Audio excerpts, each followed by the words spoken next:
Okay, welcome everybody. This is the first QGASLab. Yes, lots of chat. The first QGASLab seminar for this.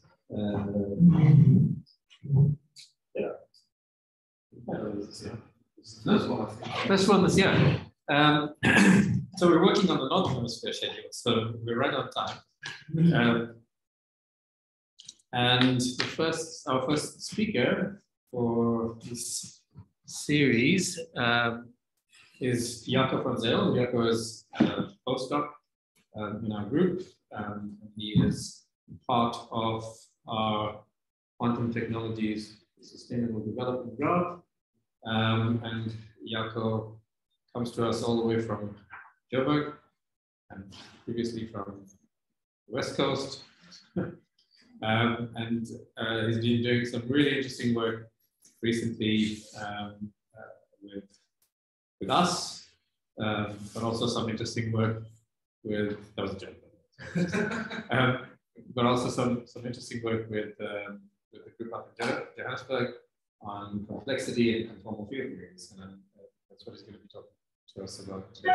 Just a reminder, these talks are all recorded. I saw Cameron online earlier, but I don't see him now. These talks are all recorded and they are uploaded onto our group YouTube channel, but it's also on the group webpage. So you can go and take a look at the talks from there, as well as on the YouTube channel. As my kids are fond to point out, don't forget to like and subscribe. All right. Jaco. Yeah, great. Thanks a lot, Jeff, for the introduction. Yeah, so what we're going to be discussing today is one that's primarily based on two papers. One is from August last year, one is a preprint last month. The first being with Report and QQ. This is work I did on FIT. And then this recent one is with Jaco Van Zyl, also known as Jaco Van Zyl, who is a postdoc at FIT. So this is a and it's something that we're still actively thinking about. I will just maybe preface this by saying that this is on the topic of complexity. On that, quite a big audience, some people who are actively doing research on complexity, or a lot of people who are familiar. And of course, once we get a so I will be in some introduction. Please feel free to stop me anything in this questions. So I will start off with, before I introduce what complexity is or radical definition, it's just why it's been receiving some attention, especially the high energy physics. So what was stated quite a while back by Sustain is a conjecture essentially relates complexity, to the holographic description of black holes. Specifically, the growth of complexity, so I'll give some definition shortly, is related to the curve of black holes. This is the complexity equals volume or complexity equals action in some instances, conjectures of Susskind. And one of the famous examples of this is Philip Double. What they essentially do is they have two CFTs. They put this at finite temperature. The holographic description of this is a two-sided black hole, called internal black hole. And what they find is given that the system is at thermal equilibrium, when they start introducing some entanglement between these CFTs, then there is a quantity that's growing. This quantity associated with the CFT sounds complexity. And on the dual gravitational side, what this corresponds to is the growth of the wormhole connected to wormholes. And this is one of the big motivators for this conjecture. It should be something that's true in general, more generality. But before I the whole, there's a famous example of this kind of thing. So in a high energy physics community, this is one of the big motivators for understanding complexity and it was to compute it. But it's also an interesting part we just for today's math systems as well. It's been stated before that complexity can be used as a diagnostic of chaos. So there are many diagnostics of the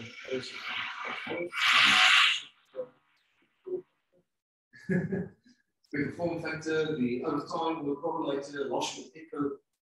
There's a really long list of them. But we're just going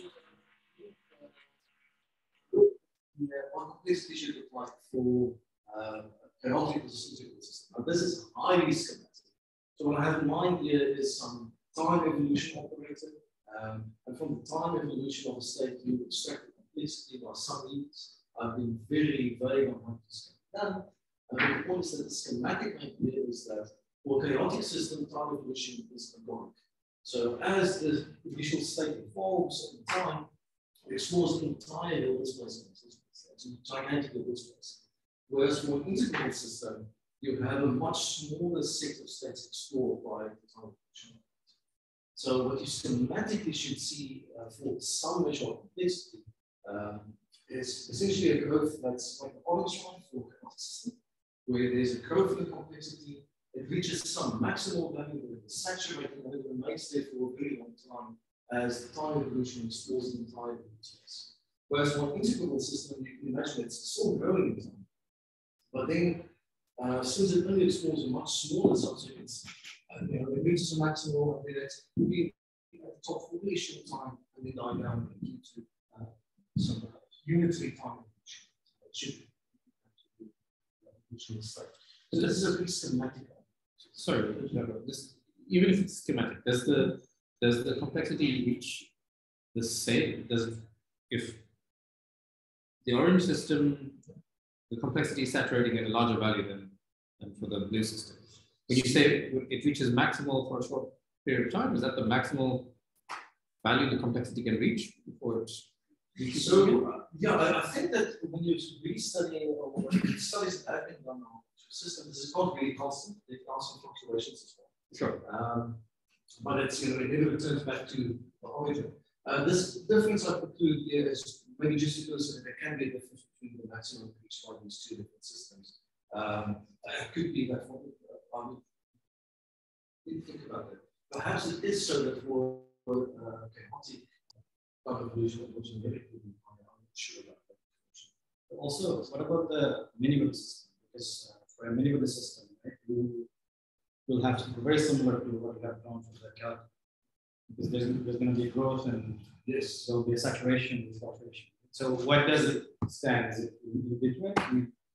Is it not like? Oh, so this will not be indefinite. Eventually, because you have limited time evolution, this will have to go down.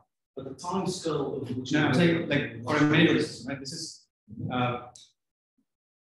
so this is like, I guess many-body system can be, in some sense, can be viewed as a class of the upper. Yeah, absolutely. Yeah. What do you mean by many-body system? Like any, like in harmonic oscillator rather than, because this lower part is kind of like a single harmonic oscillator. Yeah, yeah. So if you have like in harmonic oscillator, right, you get also similar to the one that we have in the top. Right?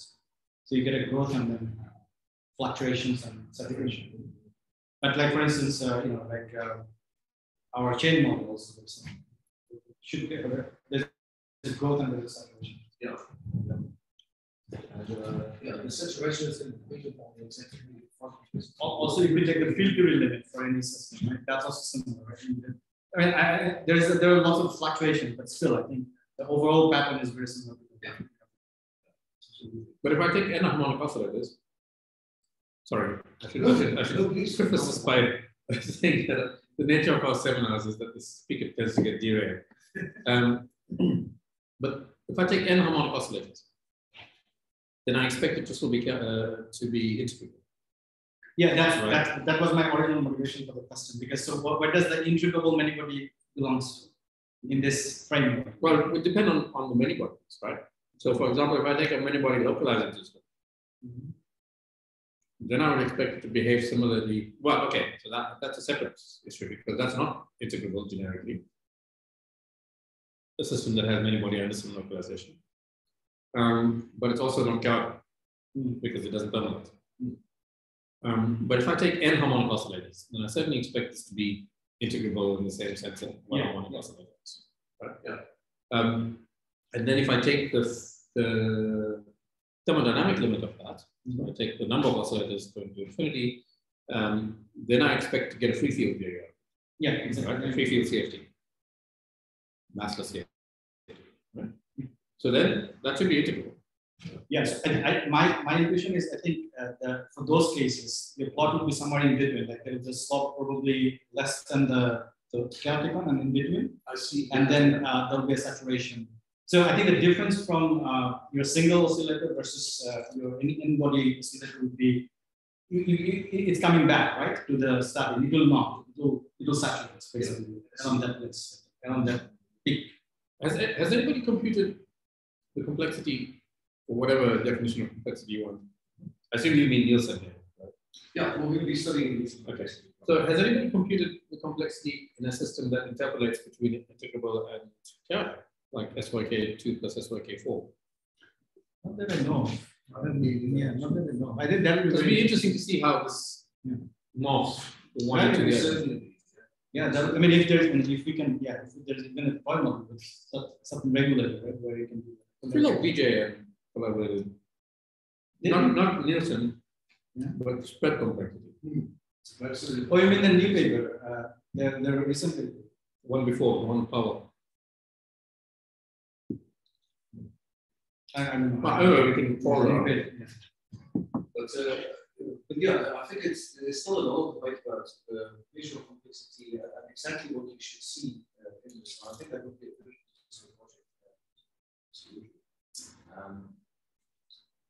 Now, having just given a big introduction on why it is an interesting quantity, let me just start with how one can go about defining it. So the central question on complexity is how hard is it to synthesize the desired quantum state with data to dispose.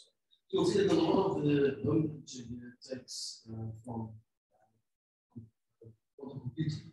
We have unitary gates and state, the circuits of the circuits, you have the target state in mind, the reference state which transforms into that. So essentially what you need is a reference state, so some slightly simple state, a set of unitary operations, you'll allow gates, and you'll allow to act in a certain way. The target state that you have in mind, and then some way of measuring the complexity given the unitary state you use. Some gates are harder to use than others are easily accessible. Here's a very simple example of complexity. Imagine that I just have 3 different unitaries, and I've got a reference state group, and I've got a particular target state that can be synthesized in 2 different ways. That sequence of unitaries, that sequence of unitaries, or this sequence of unitaries. Where the first one I've counted as 8 unitary operations, and the second one many more than 8 operations. So if you have 2 equivalent ways of reproducing that state, the complexity is taken as the smallest of those 2. So in this case, the complexity will just be simply 8.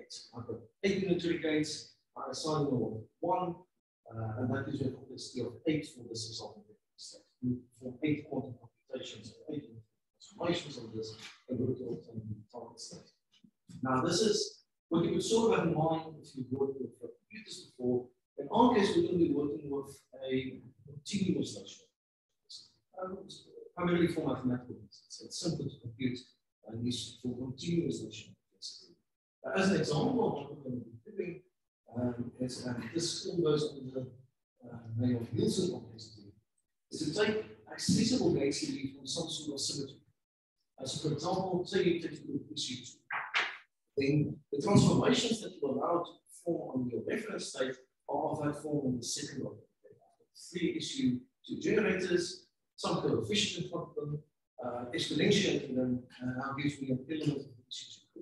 I can take any one of those elements, act on the reference state, and that gives me the target state. So that's for 3-dimensional example. We consider high dimensional groups, like let's say in parameters, that means in different generators. Then you can access target states by acting with some unitary operation on the reference state. And another point is that when you have these continuous parameters, you can now think of a manifold of accessible target states. And on this manifold, you can now define a sensible network. On this manifold, And to compute the complexity, you compute distances on this.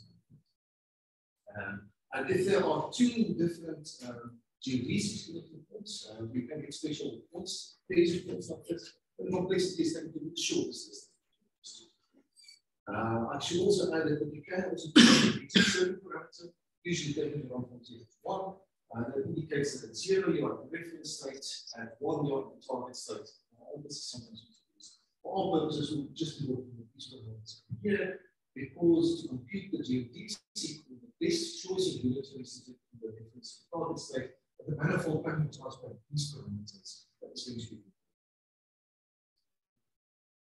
Now, of course, this is the manifold of accessible target states, but we still want to specify. So we have our unit space, and unit space we have the accessible target states that essentially actions of these unit spaces on the reference state. Now we need to specify this cost function.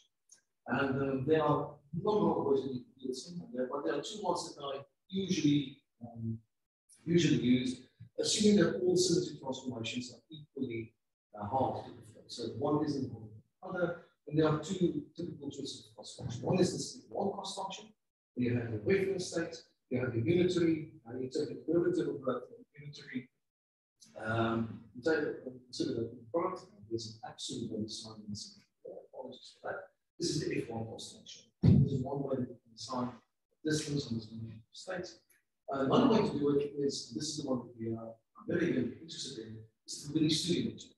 The Billy-Student metric, you have these unitaries, you take derivatives with respect to the unitaries, the unitary and its dagger, and you compute these expectation values over here. The reason that we're primarily interested in the Billy-Student metric is for two reasons. Firstly, it's got this very nice feature that the symmetries of the group are encoded as isometries, for example.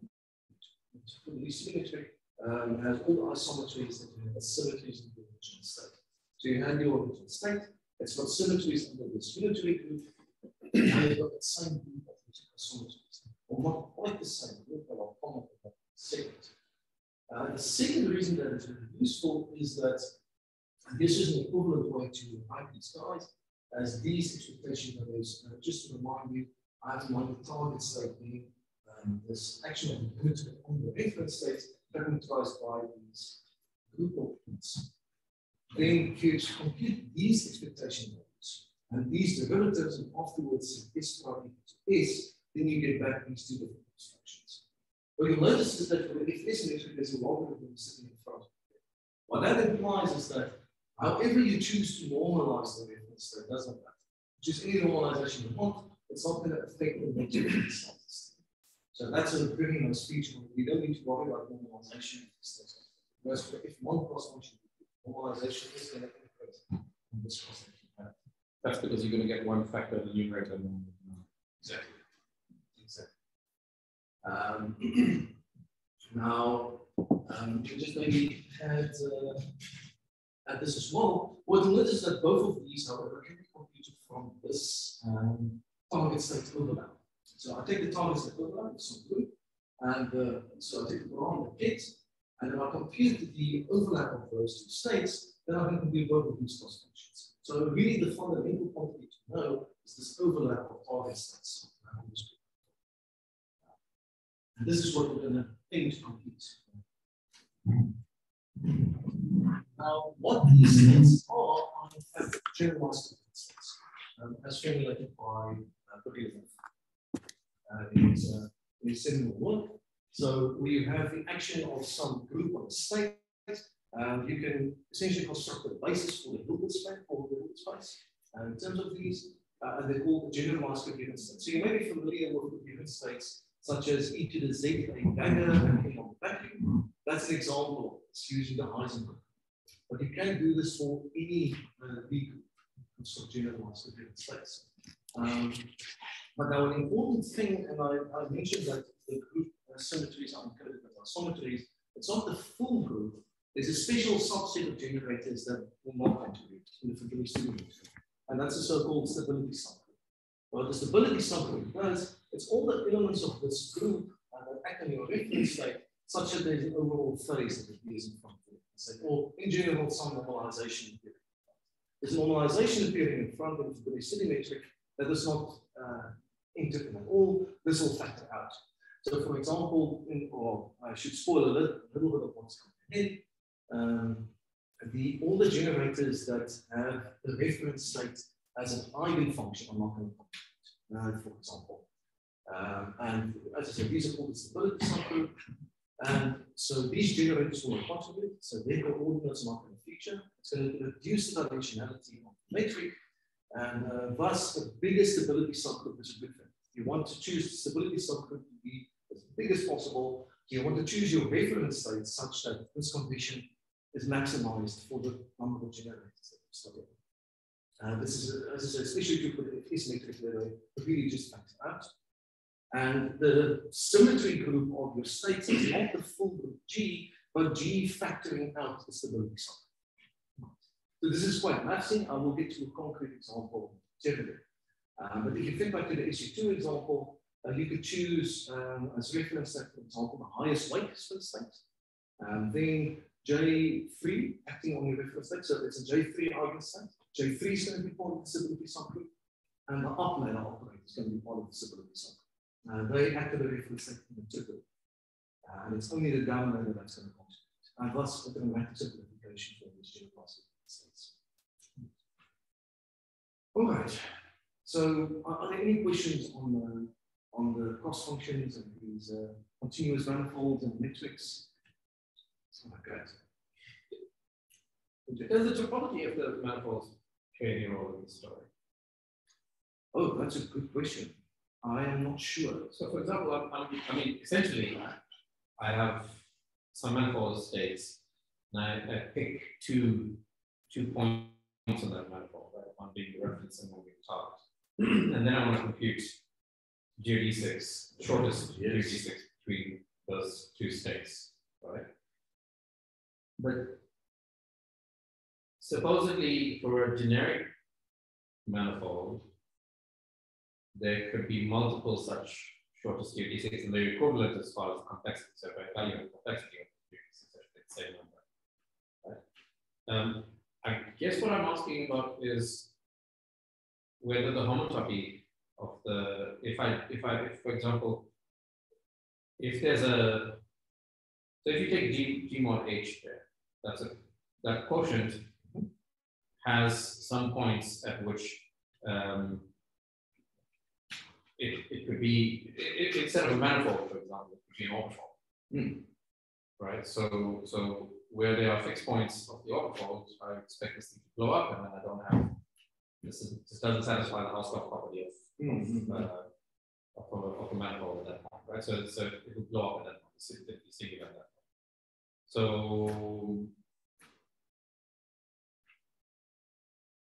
I wonder if there's any role that the topology of the manifold of space.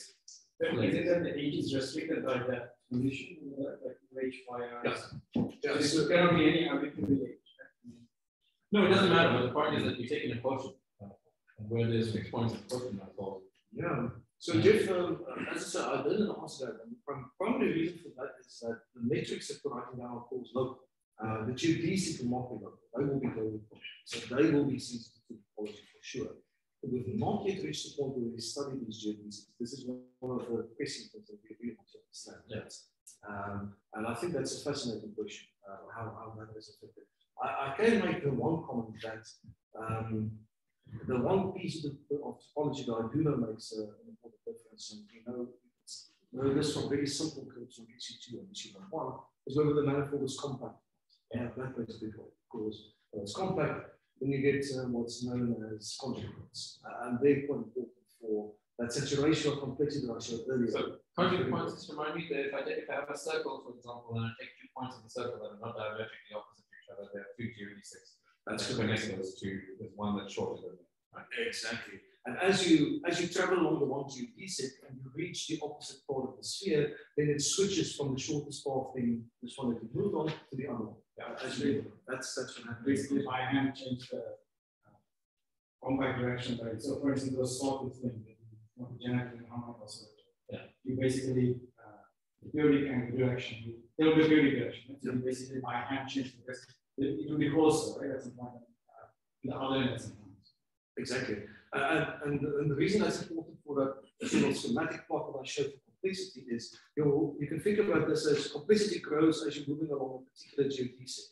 Up until you reach the conjugate point. At the conjugate point, it flips to another geodesic. And that's what gives you the saturation. Because now suddenly the other geodesic is going to continue growing, but it's no longer the shortest path. That's what gives rise to the saturation. That's the argument, at least, of why. But that's why. Is there a systematic way of doing this in generic case, like for compact manifolds or manifolds with with compact directions? Like, how do I know if I have a, let's say, three-dimensional group manifolds and so on? Is there a reference, or is it understood that what are the compact directions, and like there should be, right? And how do I change it, right? Like not my hand, because then you have a bigger system. Manually changing everything is difficult, right? So it should naturally merge as rather than changing by hand. Yeah, it's I don't have a good answer for that, unfortunately. I do know how one can identify submanifolds that are conjoined. Like these has this twisted fluoride kind of structure, right? Like this Bianchi classification, right? This ISO. I mean, I know that there's a Bianchi classification where we have this this kind of structure, and you can have compact directions. But anyway, it's totally different. But it's certainly something that absolutely. But yeah, so let me just go on. Just explicitly, what we are going to be interested in is the conformal. As I mentioned before, we've got it's conformal primaries that we're going to be studying. I'll just tell a little bit about this. But the point is that the relevant group is SOD conformal. It's the Euclidean conformal group, and it's populated by generators of translation, special conformal transformations, notations, and delimitation. And here's the relevant algebra, not particularly important for our purposes. I'm not going to use it explicitly in complications later, but there is an explicit algebra for this. The one thing I do just want to point out is that in this conformal group, and the Euclidean conformal group, you have these Hermitian conjugation relations. E goes into K, and L swaps to E's. And what you can do is define conformal primaries. So let's choose a very simple conformal primary. Let's go back. So if I remember correctly, the SYK paper with PGM, their argument was the saturation in their model is due to the fact that you get so many conjugate points, right? Because essentially it's the distance, right? That's why you don't spend anything else, right? After a certain P, it essentially becomes flat, right? That's right. Exactly. So in order for it to be flat, you need many conjugate points. Exactly. In order for it to have a change in slope, then you just need a single conjugate point. But in order for it to be completely flat, you need many conjugate points. Exactly that. Yeah. So you can So wait, is there this seems like something mathematicians ought to figure out, right? If I give you some compact manifold, is there some way to count some saturation of conjugate points? I think that's I don't know. I mean that would be actually very nice. Yeah. Oh, we are discovering the literature. To see that. I mean, I'm working with that. I don't know if it's online. Send you a link. So we're trying to do something similar, actually, trying to understand, because what you're trying to do, so this square complexity or discrete complexity is an operator, but you can have another operator, more the standard, right? More close to the original circuit complexity.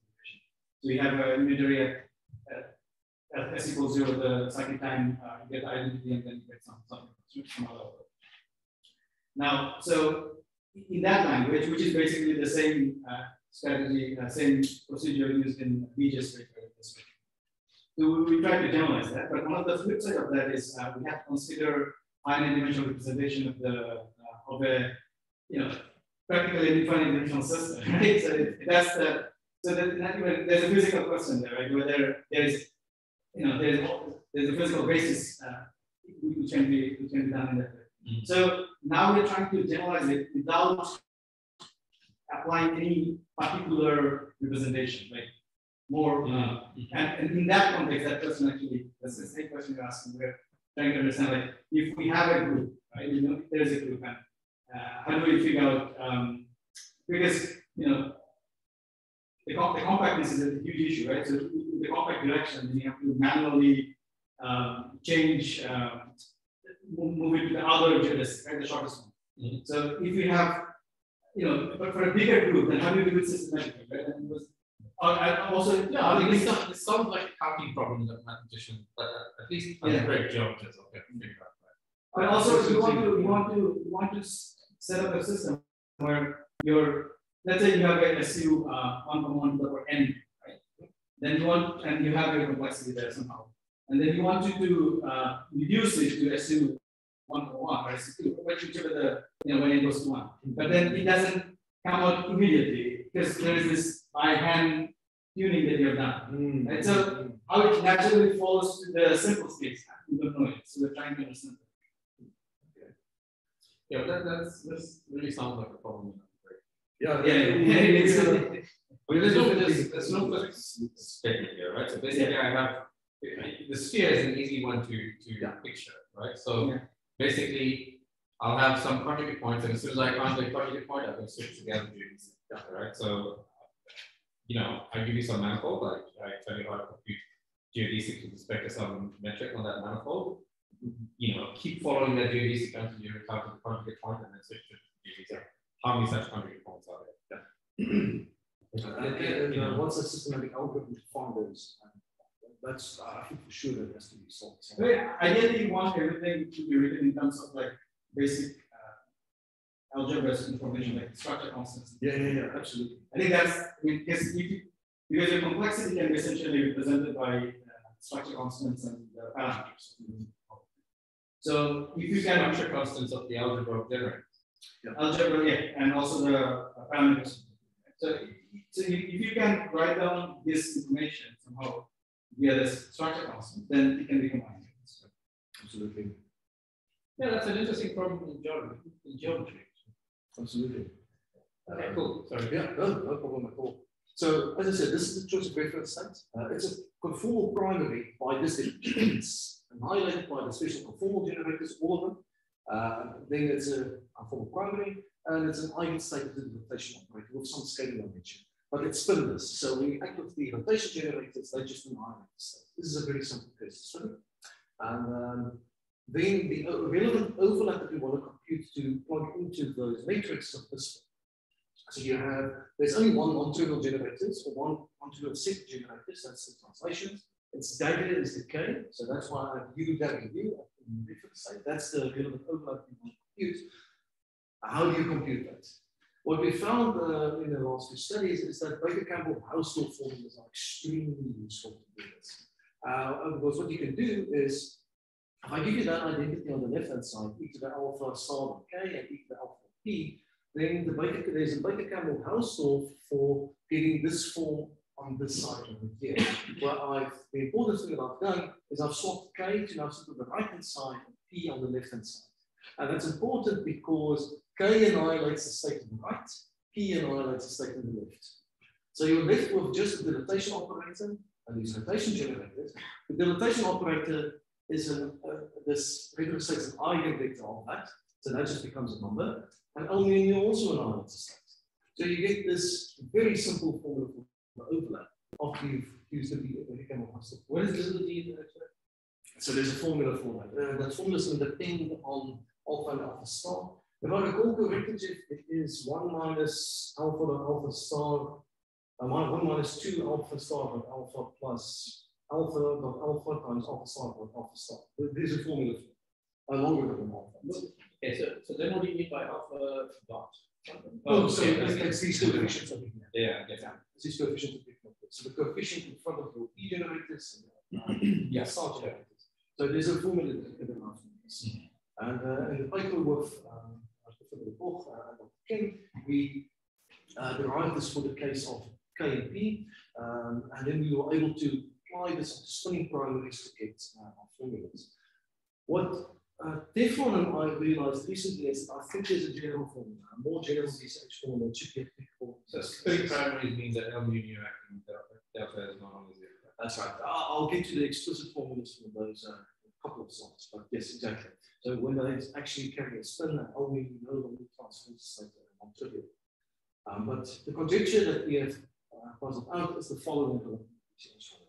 You give me two generators A and B, and then you can define for A and B, you can find a commutator, and then you can sequentially define these nested commutators, as well as A n plus 1, B n plus 1. And the important assumption, and this is true for all the algebras, sub-algebras that we study, is that any member of the A family, any member of the B family, any member of the C family, mutually exclusive of one. If this is true, then we found that the following BCH are if you give me A and B, then I commute them. So the family of C roughly comes from commuting an A family member of a B family member. Then this formula holds in here, which is an infinite product of these coefficients over here. Now it looks quite nasty, but you can use this in a recursive way to derive many known BCH formulas for issue 2, issue 1.1, SOD, 2 that we've used, and for our purposes, even the superconforming group. And in all those cases, we know this identity to be true. For the SOD 2 case, because it's other known BCH identities. For the superconformal group, because there's going to be Grassmann numbers in front of B, and the series terminates at some point. So you can check all those orders of perturbation theory. I think we've checked this statement up to 15 for the perturbation theory, so we're quite confident that this works. We don't have a general proof yet. That is an outstanding thing to still do. This form for the BCH formula. And as a spoiler, what we roughly have in mind are gates that are annihilated by A species operators and bras that are annihilated by B operators. And this is why this identity is useful. You can imagine that A being your K, B being the P, and swapping them effectively gives you the formula where again, very easy expression for that overlap. Should we go? The middle factor in that. Yes, that's a little bit different. Exactly. Factor. Where does the J sit there? So it's 2 to the power of J minus 1 multiplied by J. So J 2 to the J minus 1. Yeah, J times 2 to the J minus 1. Exactly. And other factors is with 1 over 2 J minus 1. This is something that we're very interested in. You guys know that? That's right. Yeah, that's right. That's actually, I think, very useful. I think so too. I think it can be applicable in a lot of algebra cases. As I say, it's applicable to all the SOD2 and the superconformal group. We don't have a proof yet, and that would be lovely to find. But this is one can genuinely prove this. But I think for a lot of algebra, this will end up being quite useful. Now, as I mentioned before, we have the conformal algebra of these different generators. What I'm just going to do now, as I said, so for anyone that has a pressing obligation, this is sort of what I just wanted to communicate on the fact that BCH formulas are important to compute these overlaps. We want to compute these overlaps. And the rest is going to be just a mathematical description of what overlaps we found exactly for the superconformal curve. But if you can take away as the key message that we want to compute overlaps, we can do it by using BCH formulas, for example. I think that will really communicate a lot. But anyway, in the last sort of 10 to 15 minutes, or 2 minutes, I just want to run through the overlaps that we found. To do that, we're going to have in mind going to the superconformal group. There is my spinner notation is very useful. So you can define these vectors and spinners over here with these without the spin matrices, and this object of here is just identity matrix, so it looks at all like an L, and lowercase L on the slide. But what is it? You change bases from your P's labeled by these Lorentz indices mu to them labeled by spinner indices, alpha and alpha dot. And this is going to turn out to be quite useful for introducing the super conformal generators, so the supersymmetric generators, the superchargers. And what's also important is that what you've done is we're working in 4 dimensions specifically. The reason we're working in 4 dimensions is for the ADS-CFT correspondence that uses the 4-dimensional superconformal group. And what you've done is your rotation generators are SO4, and this by spinner notation makes manifest the issue 2 cross issue 2 structure. So your L's and your L bars, they don't commute to one another. The one is from issue 2 piece, and the one is from the other issue 2 piece. Okay. Now, in order to take this conformal algebra and change it into a super conformal algebra, we need to add supercharges. So we have these alpha and alpha dot indices coming from these vectors over here. And we're also going to have an R charge index. So we typically what's used is Greek indices for these guys over here, and dotted Greek indices, and then Latin indices for the R charge indices. So we can have on these two R charges, Q and Q bar, or two families of the grammar, I should say, and you want to introduce them such that they satisfy these anti-commutation relations. Now note that what we had before, P and K all satisfy commutation relations, these guys satisfy anti-commutation relations. So you can think of these as changing the species of your excitation from bosonic to fermionic. And that's why they supercharge, that's why these are connected to supersymmetry. Using these, you transform between bosonic and fermionic. And there's an index that we have. So notice that your supercharge is an alpha or an alpha dot index. So that goes from 1 to 2 or 1 to 2 dot. And the I index is going to run from 1 to the number in over here. And that refers to the amount of supersymmetry. All right, so this is what you need to introduce for these. But now, in addition to these, I'm going to specify generators that transform these R charge indices. And this is these generators are R charge generators, and they transform it into this squeaky. Okay? And when you take all of these generators together, now there are some additional commutation relations that we need to impose in order to close the algebra. But all of these taken together gives you the super conformal. In our case, in 4 dimensions, that's SO2 SU2.2/A. It's telling you there are 2 alpha indices, 2 alpha dot indices, and in Latin indices. All of these transform in particular points. So just, as I said, I'm not going to close the algebra for all of these, but one that is just important is the dilatation operator.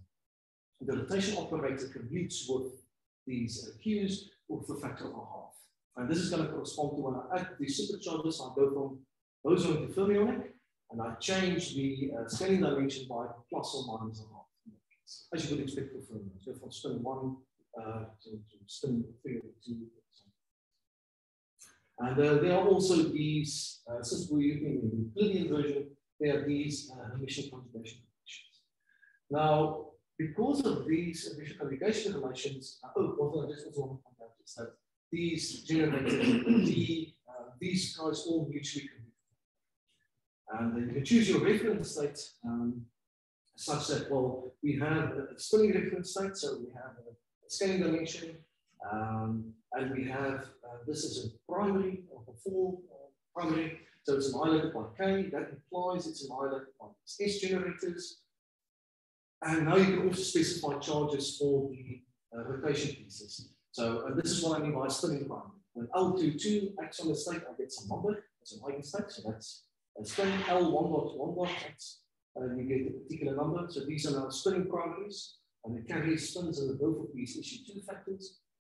And yeah, so in other words, when I put together my unitary from the SU2.2/N group, then this is the target states that you do. These are all the generators that transform the reference state in the monitor.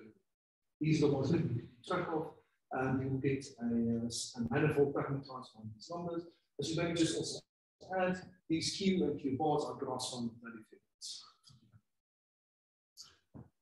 So the overlap that we want to compute now is a much larger thing. It consists of many generators inside it, but you can use these type of formulas sequentially in order to simplify the expression. I've already showed you the formula for, well, I roughly showed you the formula for swapping K and Q, but you can derive a similar formula for swapping Q and S, and you can derive another similar formula for swapping Q bar and S bar. And then you just crank the wheel, moving these generators around until you get a form that's extremely simple. This is one of the formulas that you can get. So let's look at this, the case from our paper with spinning primaries, no supersymmetry. This is the overlap that you get. This is the particular overlap you want to compute. There's a scaling dimension, it's a highest weight spin, these numbers, and these are the particular overlaps that you generate. Now there's still some structure here that we want to understand better. But what you'll notice is that these quantum numbers, they simply come as powers. When you write down the Fibonacci studio metric, there's going to be some linear term inside the metric.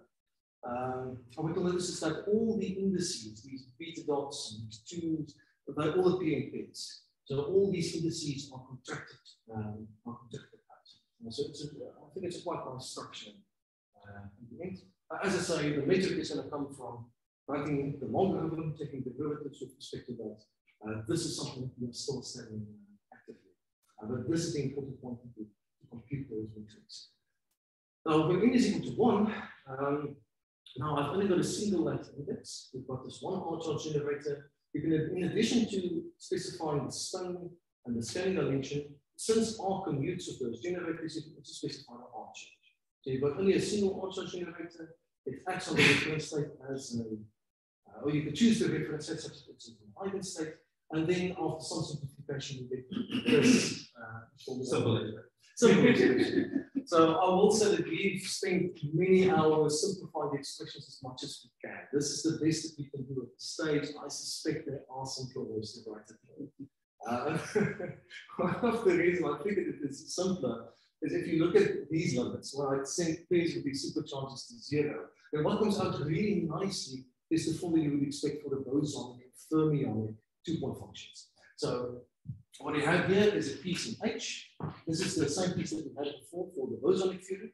And this piece with H bar.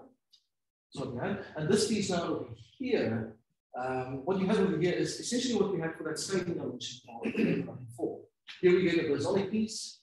We've moved up one Q charge here. Here's a fermionic piece. You can show that this is essentially the fermionic two-point function that we put in these spinor notations. And here we get another bosonic piece again, which is very nice. It's a sort of structure that you would expect. But here, certainly, this expression is very long. And we really like to simplify it. But fortunately, this is the best that we could do at this stage. We've also studied the case of n is equal to 2. And we've got explicit expressions for those, though much longer than this. Much longer than this, unfortunately, but they are explicit. But yeah, so you can compute these certain overlaps, and then you have these overlaps to compute these metrics. What's the next step for these? The next step would be to study these resulting manifolds. We've already had quite a bit of discussion on these manifolds, conjugate points. We'd like to understand where these conjugate points are, how they are affected by spin and supersymmetry. Because the point is that if you just have the translations, you have a group SU1,1 that's non-compact. You never get conjugate points anywhere on the manifold. Your only hope of finding conjugate points is by introducing compact generators. And this you have in the case of spin and supersymmetry. So this is why we're really interested in studying these. And yeah, how do the large and small scale numbers compare? Because you have these different factors in the metric. Are there pieces where conjugate points start appearing? But as I push the scale dimension larger, smaller, they start disappearing. These are the kinds of limits that we're interested in. And of course, n is equal to 4. It's still outstanding. It's something that we want to study for the APS-CFT correspondence. And the key takeaway is that these BCH formulas are really powerful. And as of now, they cannot connect with all of them. As of now, they're not connected. So the hope would be to connect it to a lot of more concrete future projects. Absolutely. As I stand at the moment, it's essentially a mathematical way of getting to these overlaps. Once you have these overlaps, you can study these manifolds. And these manifolds should have the information relevant for holography. Yeah, that's pretty much all that I have. Oh, yeah, that's pretty much all I have. Thank you for your attention.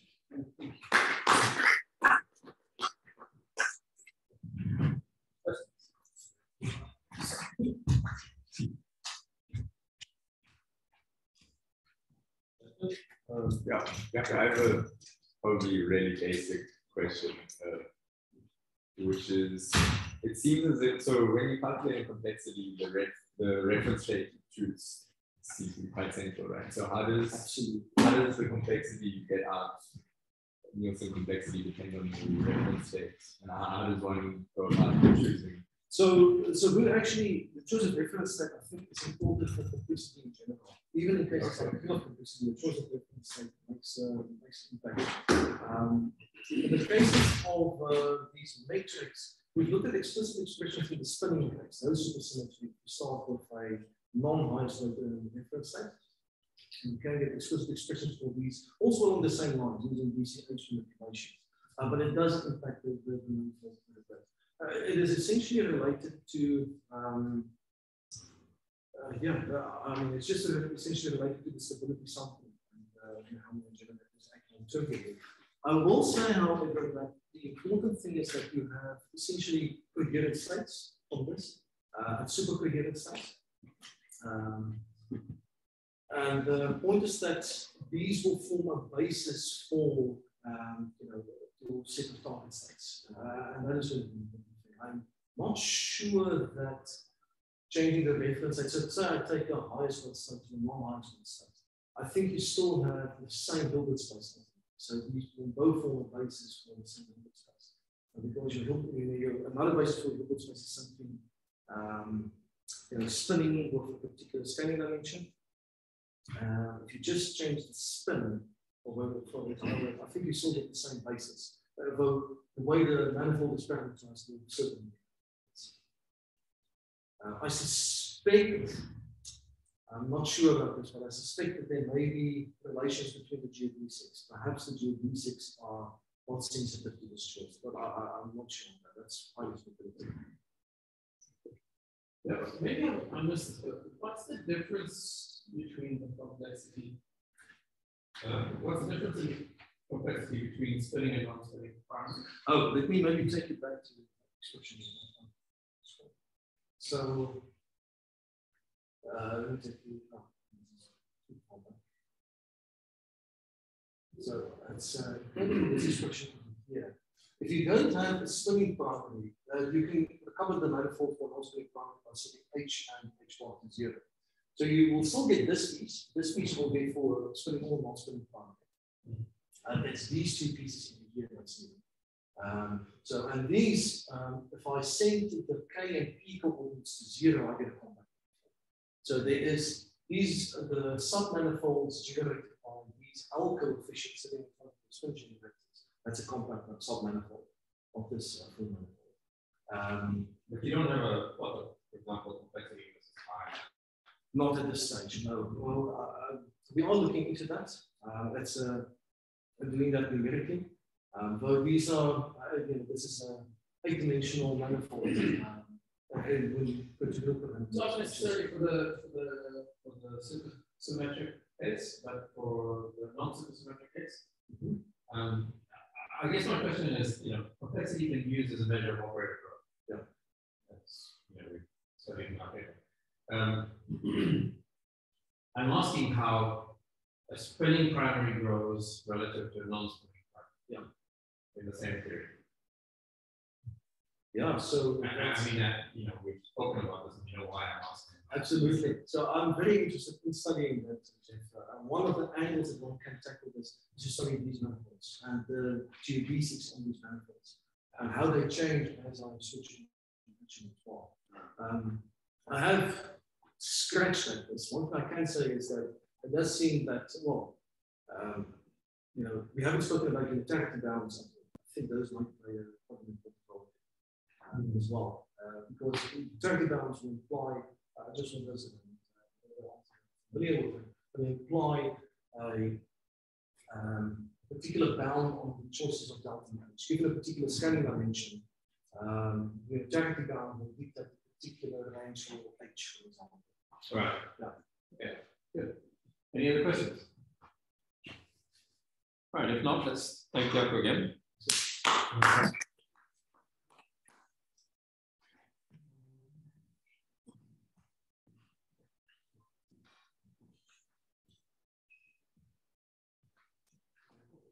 Can you see your metric?